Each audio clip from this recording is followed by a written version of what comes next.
can't go back much more than this. Look at this thing. Looks like a spaceship. What's the top for?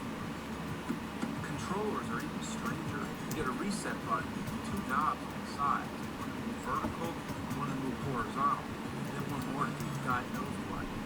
But tell me, how are you supposed to hold these things? Or you just put them on a table? The wires are bulky, not flexible at all. They're short too. If you're sitting on your couch, the wires don't reach. However, the wire that connects the console to the TV is long as shit.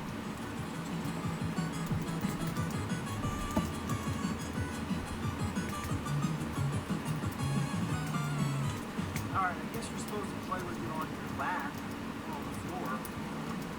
Alright, now we're ready to play some Odyssey. Oh, of course, I forgot one thing. We need a game. These are the games. Pretty elaborate, like, titles are the best part. Like, what are some of the games you grew up with? Maybe Wrecking Crew on the NES, or Afterburner on the Sega Master System, or how about game number 1 on the Odyssey? There's no power button. If you put the game in, the console starts up. Pretty efficient, I guess, but half the time, it doesn't work. It's actually fucking around till the picture comes in. And after that, what do you get? Just a dive or a dash. The only thing we need now is someone to play with. Sorry, these are two-player games, so I really don't have much of a choice. Alright, come on out. This is the Nerdy Turd. I cloned them from my own shit. Alright, Nerdy Turd. Ready to play some Odyssey? Bet your ass. Alright, where you at? Oh, there you are. Whoa, there you are. Whoa! Whoa! Whoa! Whoa!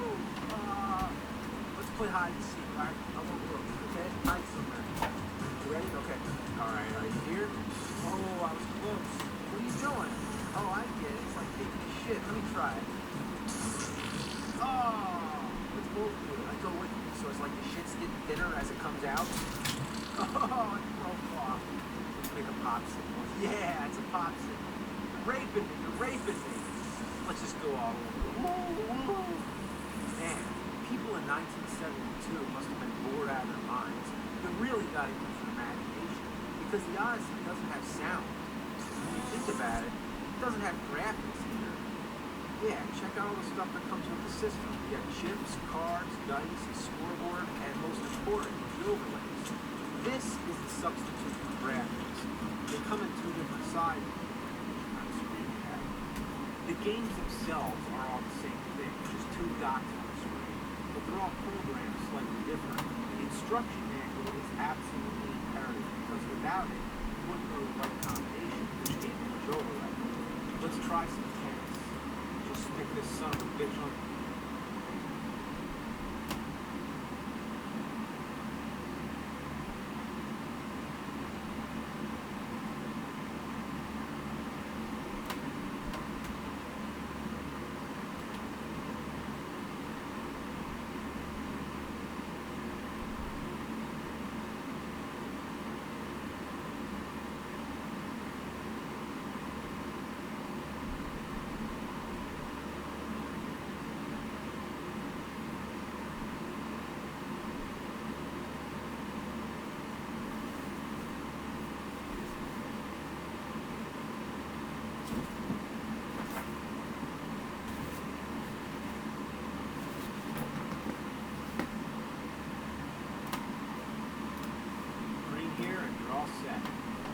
That exciting.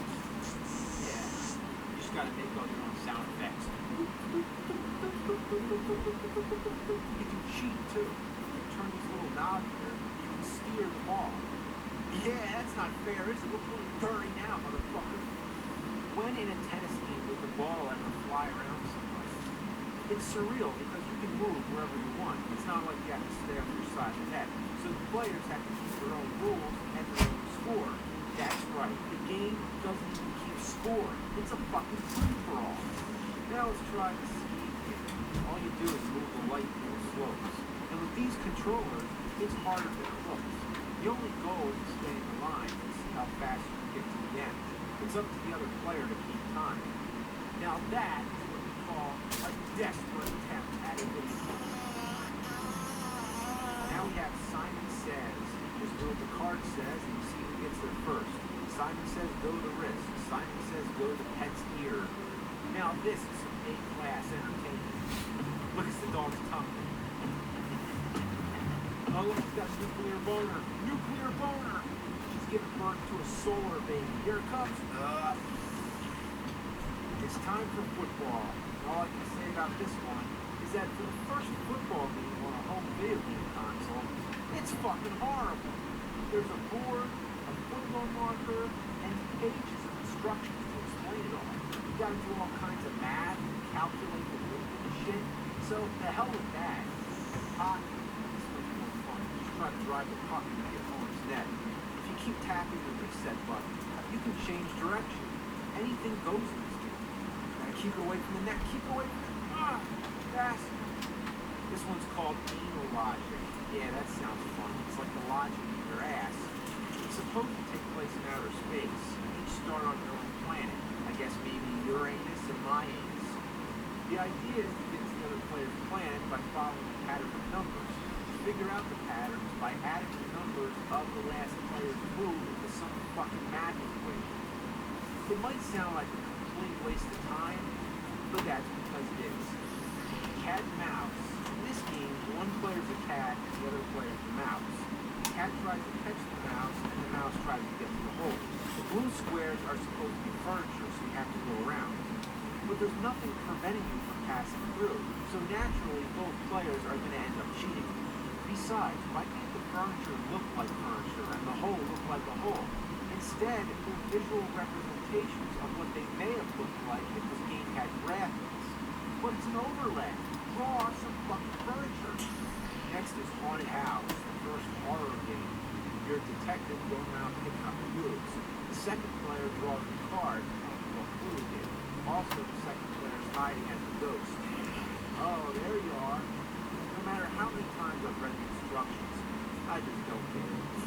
Submarine. Player 2 has to follow a squiggly line and dodge torpedoes fired by player 1. But the torpedo never seems to go in the direction that it should. And whether or not player 1 is supposed to move, I can't even say. It's just, yeah. Stakes. Okay, this one's just a name that statement. You draw a card, move the cursor on the stake. But what about the little stakes? How are you supposed to point at them? I guess you could just point with your finger. This doesn't need to be a video game in any way. I also love how the instructions tells you that Alaska and Hawaii aren't really down there. Hey, nerdy turd, did you know that Hawaii isn't really South Texas? Last game, roulette. For this one, you get out the roulette board, you get out the chips, and you play roulette. The wheel is the overlay. Whoever spins the wheel just closes their eyes, moves the cursor all over the place, and then you just look where it landed. If it goes off the wheel, which it does often, you line it up to the nearest number. But most of the time it goes off the screen, so you're never sure where it landed. If you want to play roulette without throwing money on the casinos, then get yourself a roulette mat and a wheel. A wheel and a ball is all you need, not a sheet of plastic with a glowing square on your TV screen. In conclusion, it just, yeah, you said it. Primitive isn't even the word. It barely qualifies as a video game. Master Shake would say, it's like if I want to play Tetris, I draw on a flip book and animate it. You might as well be playing with rocks. But to be fair, the Odyssey lived up to its name. The Odyssey being a long and eventful journey. It truly was. To the first video game console, we went skiing, played tennis, went around the world, went to casinos, went to outer space, submarines, cats and mice, and a haunted house. But there's one thing that makes it badass. Check this out. This is the Odyssey gun. But let's talk about guns. You're all familiar with the Nintendo Zapper, right? Originally it was gray, but later they changed it to orange. It's pretty clear that video game and toy manufacturers have become more sensitive. They don't want to give kids something that looks like a gun. Remember Megatron? He transformed into a gun, but later they gave that orange tip at the end, and then he didn't even change into a gun at all. So now, let's see what the Odyssey gun looks like.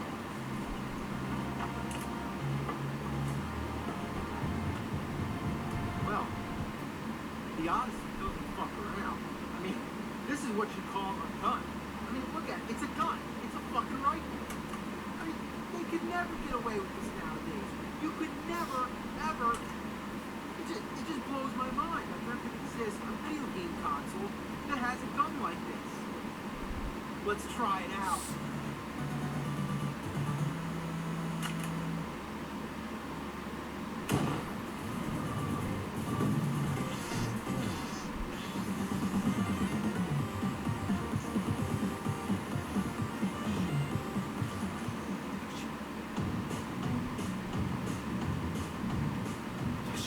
I remember one time in school, I had an X-Men coloring book, and the teacher looked over and said, X-Men, huh?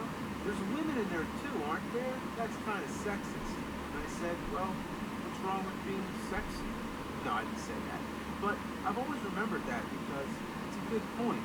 I guess X-people just doesn't sound as good. Well, anyway, here is the NES X-Men. Say that 3 times fast. NES X-Men, NES X-Men, NES X-Men. Well, anyway, with a concept like X-Men, you'd expect a great game, or at least a fairly decent game. All the characters and powers and shit. How hard could it be? Well, we are doomed from the very start. Take a look. Somebody makes an X-Men game for Nintendo. Why, in the love of fuck, does it have to be LJN? You take one look at that logo, and you just know there is no gold at the end of that rainbow. Because this, my friends, is the unholy stamp of death. And I'm about to do the unthinkable. I'm about to stick this abomination in my Nintendo. Rather stick your dick in a piranha's mouth. Here we go, Marvel's X-Men. Is that the official title? The label calls it the Uncanny X-Men. They say screw that, file it under X for X-Men, plain and simple. First, you select the stage. Could there have been something a little more interesting than just plain text? Any other game would have had some kind of visual. Then you select 2 characters. Even if you're playing a one-player game, the CPU feels the need to join the fun. This is the most sensitive select screen in the history of games. You have to gently tap the select button, or else it flashes through all the characters faster than you can say fuck. Here we go. Wow, look at this mess. It's all coming back to me.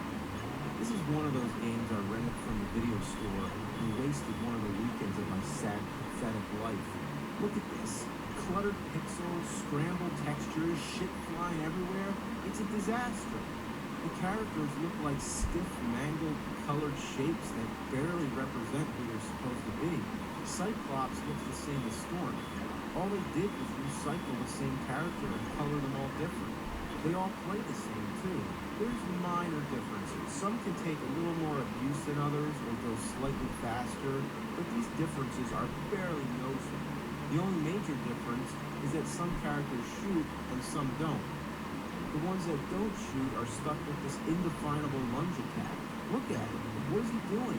If you pause it, you'll see it's the same position as when he's walking. It just jabs forward.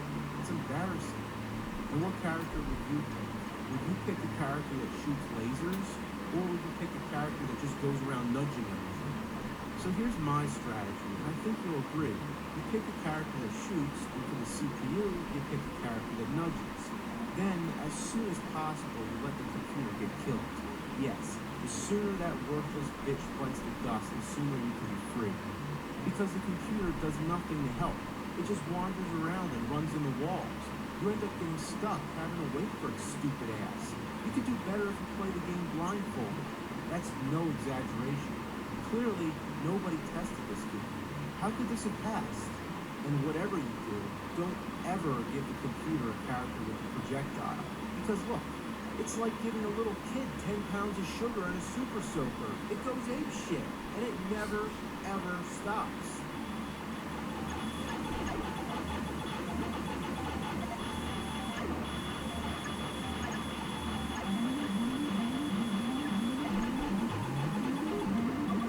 Thank God. All you want is the computer to die so you can get some peace and quiet. When you're playing the 2-player mode with a real live human being, it's fine. But when I'm by myself, why do I have to pick 2 characters? It's a complete waste. The stages are just jumbled bullshit patched together into a disarray of madness. It is a Nintendo game and you're supposed to use your imagination, but had the game been designed well, you would at least know what you're doing. Right here, I can't pass through these tiles, even though they appear the same as all the other tiles around it.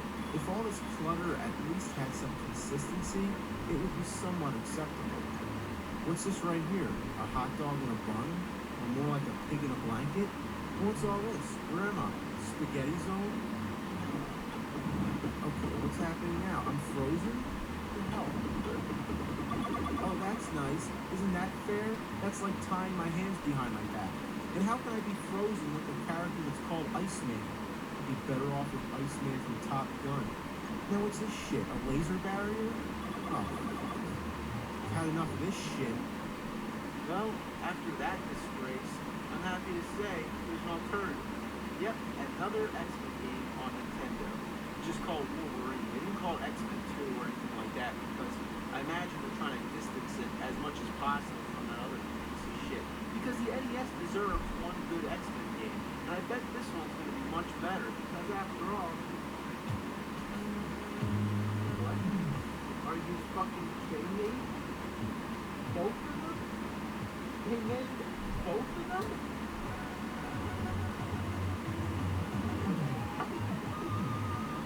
God. You think with a franchise like X-Men, they'd give somebody else a try.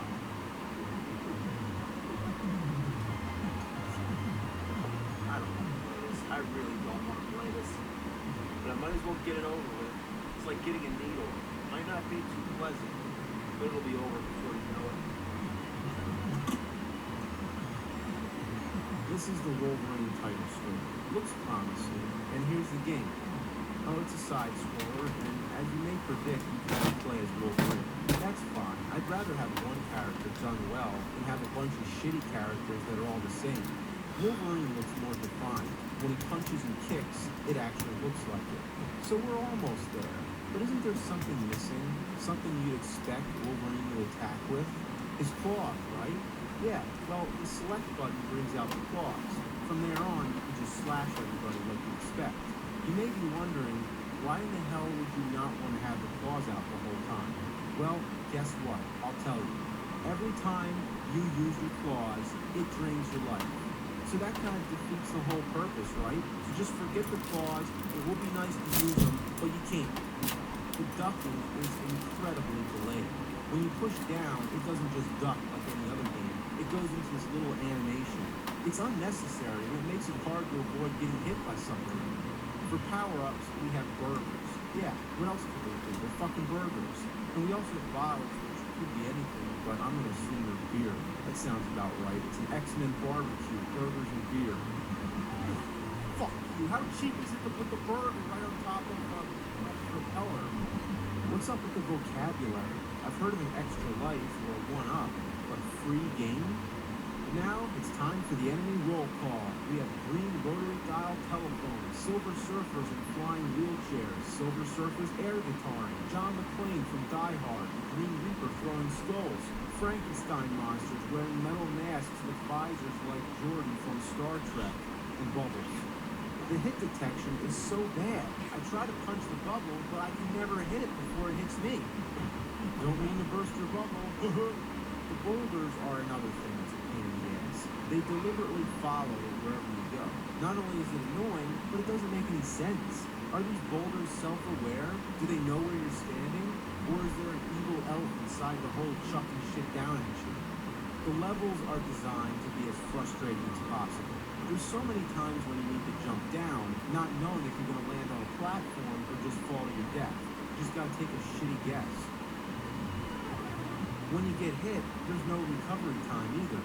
One simple mistake can drain all your life in only a matter of seconds. It's as cheap as it gets. The graphics are okay, but uninspiring. These platforms remind me of those things from the casino stage in Sonic 2. You go around jumping on hoverboards and these things which look like blue candy canes, but the swimming stage is when I really start to lose my mind. It's confusing at first that you use B to swim, when in most games it would be the same button used to jump. But the hard part is when you have to dodge these little propellers. It's worse than Ninja Turtles when you can't touch the electric seaweed. But that's not enough. They have to send bubbles after you too. Look at this. It's fucking impossible. Almost dead. Gotta get the beer. Ugh! Had it up to my ass with this piece of shit. In conclusion, this game's way better than the other one, but it's still a pile of donkey dicks.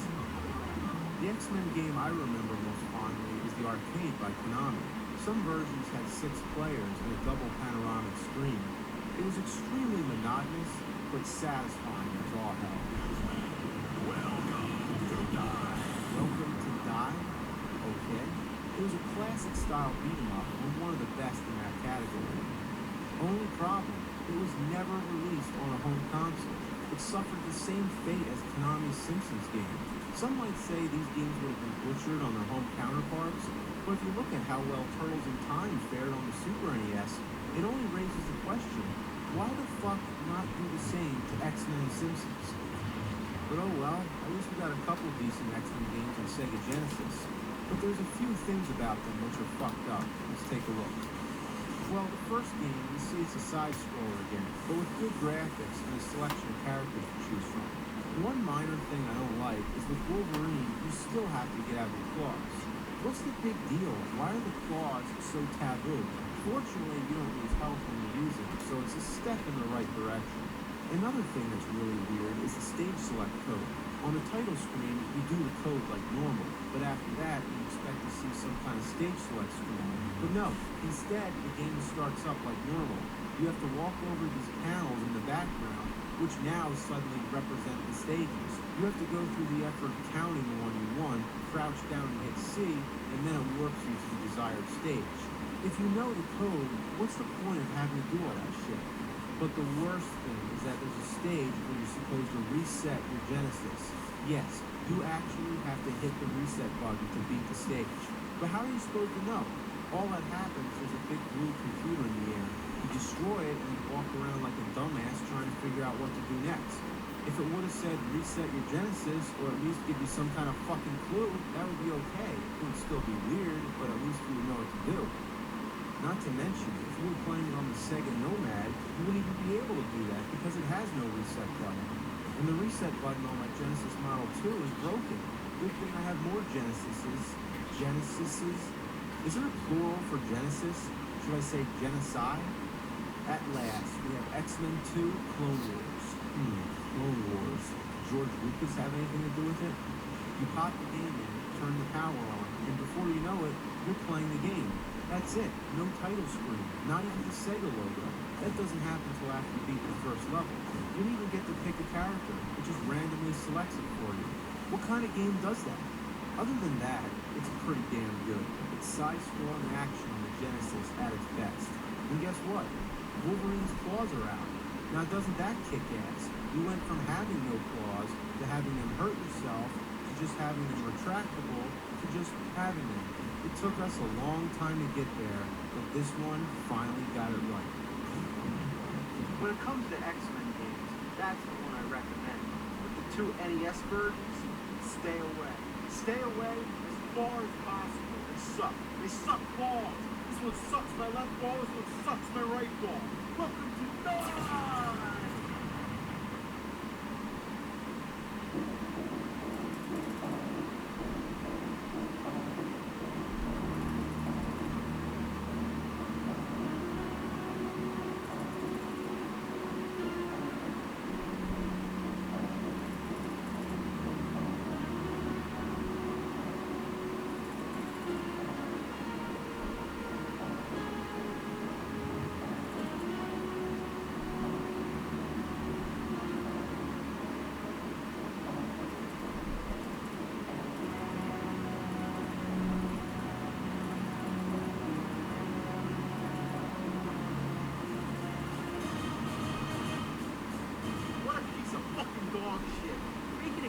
Based off the first Terminator movie, had a lot of potential.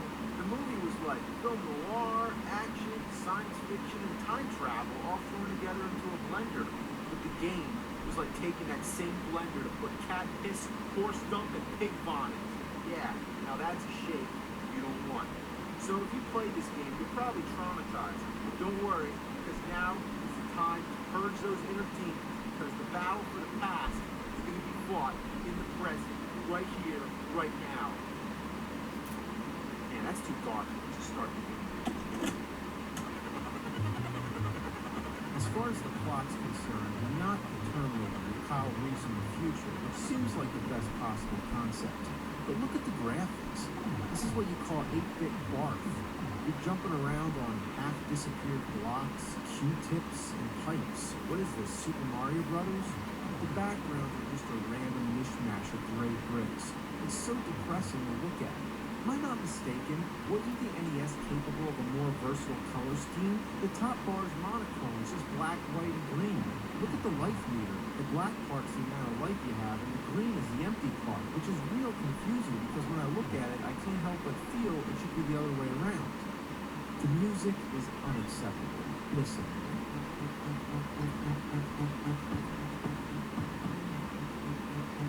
What do you call that? It's just a 5-second loop that repeats forever. There aren't many sound effects either, so it really fails in the auditory department. If your ears could puke, they would. Now you want to talk about the controls? My God, is it busted. When you try to jump, first it goes into squat, probably the most delayed jump I've ever seen. The gun is even worse. When you push A, you go into this crouching position. Let's call it gun mode. When you're in this gun mode, A shoots, and up and down the D-pad controls your aim. So let me put this in a nutshell. You can't shoot when standing, you can't shoot when ducking like normal, and you can't shoot when jumping. It goes against every natural instinct you would have in a side-scrolling shooting game. Did the game designers ever play fucking Contra? Can you imagine how much of a problem it is that you can't shoot while you're jumping? But the nail that seals the fucking coffin is that there's no continues. If you die 3 times, the game starts over. Simple as that. That first level, you better get used to it because you're gonna see it a whole fucking hell of a lot. Another big problem, whenever you try to jump on something, you fall through. It is an awe-inspiring joke of legendary bad game design. It's almost as bad as Wizard of Oz. The hit detection is also fucked. If you try to shoot something, it goes right through, unless you're dead center. This game is like a cheating, spoiled, rotten kid, and you have to let it win. For taking out these automated guns, your best bet is to use the grenades. But up to this point, you can only find grenades in the first part of the sewers. After that, once you run out, you're fucked. This part here, you're facing 2 guns at the same time. You can only take them out one by one, so unavoidably you're going to get shot by the other one. No matter how far you get, there's still no continues. To my knowledge, there's no code either, not even for Game Jam, nothing. The only way to beat it is to not fuck up at all, which would be outrageous. However, every time you get 50,000 points, you get an extra life. Fair enough, I'm going to sit here and shoot this fucker again and again until that happens. The enemies respawn, so it's not a problem to stay in one spot and just keep racking up points.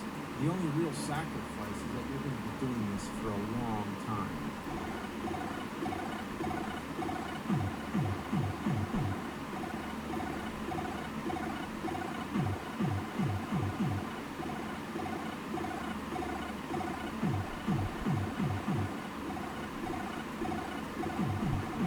There we go, extra life. Now I'm going to be real careful because you don't want to lose all that hard work. This fucking slime here, just gotta watch out. Oh my fucking God. The only hope you have is to spend hours and get as many extra lives as possible. You'll lose them fast, but at least you have enough to keep going for a while. But who has the patience to do this? And we're not talking emulators or save states or any of that. We're talking real life, sitting in front of your TV, holding the A button. Sounds like fun, right? Yeah. Check it out. I got an idea. Get yourself a wrench or something like this here. And you just clamp it down the A button, just like that. And there you go. Just sit back and you don't gotta do a damn thing. I'll be back.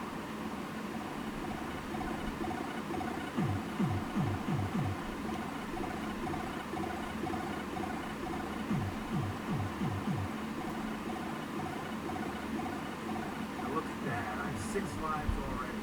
So I'm just gonna go to bed, come back, it's gonna be all maxed out. Isn't that a good idea? Well, guess what? I have an even better idea. How about have some fucking continues?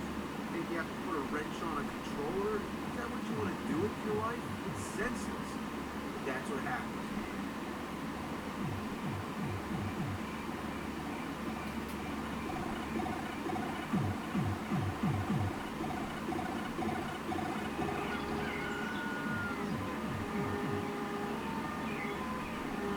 Alright, I'm back. All refreshed, ready to play some more Terminator with all new and extra lives. All 6. 6? Only 6?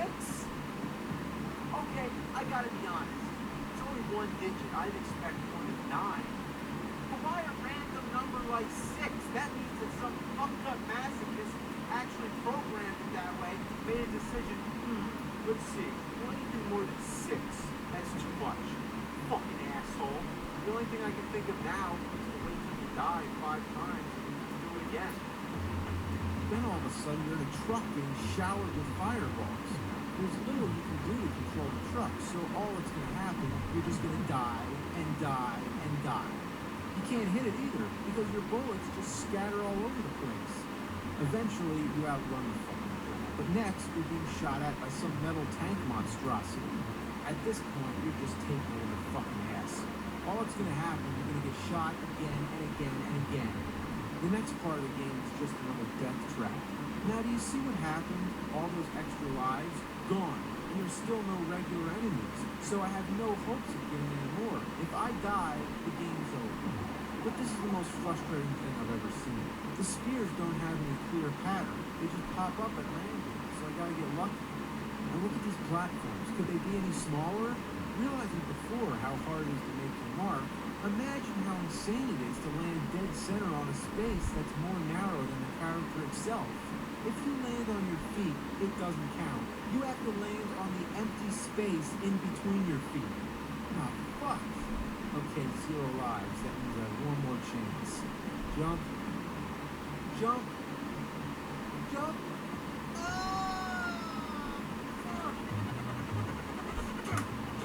Too fucking small! Too fucking small! Oh!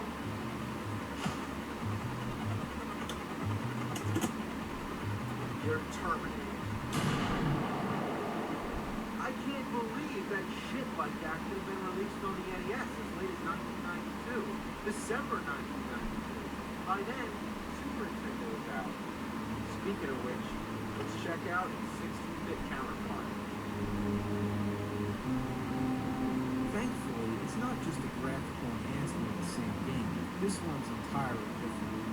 I wonder why they recreated the title sequence from the movie, but not using music. Instead, it's the music from the final battle. That's like if you use the opening Star Wars title, but use different music.